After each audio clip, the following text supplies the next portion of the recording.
He's one of the few sober minds that we have in this government. But you know, he is here to defend this government.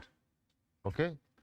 We are not here, we are here to tell them where they probably have gone right, but we are going to speak about what is going on wrong in this country and in this government. When we sit here and Senator Mugatana tries to suggest that there's nothing happening, and yet just last week, the souls of Martin and Justice, the souls, poor souls of young children are gone. They were found in city mortuary, dead. This is not a story. This is real, Mr. Mugatana. Dead. Extrajudicially killed, murdered. These are our children. But let me say this. You know, Senator Mugatana talked about an area that I really love, performance management.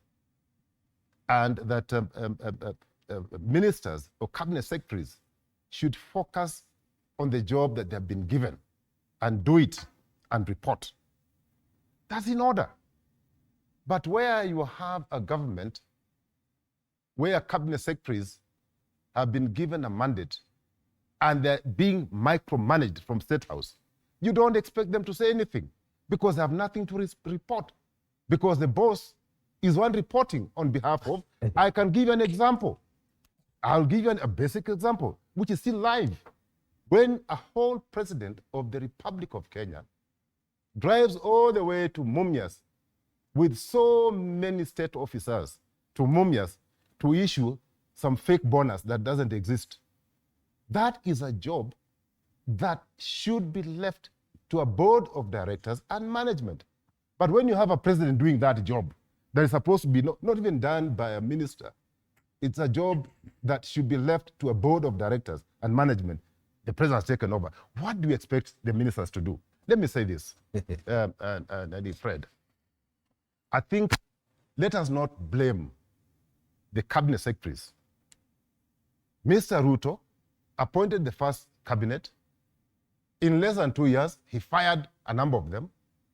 We again hear that he's about to fire a number of them. He appointed principal secretaries. We are told he's about to fire a number of them.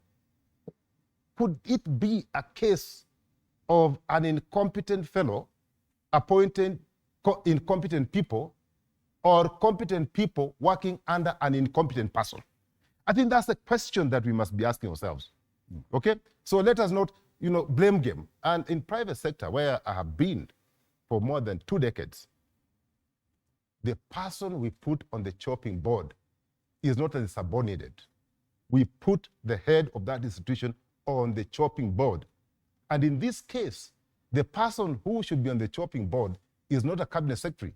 If there's failure, it is the head of state, the appointing authority, the vision holder. That is the man that we must put on the chopping board. All right.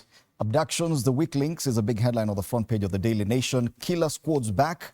The front page of the Standard basically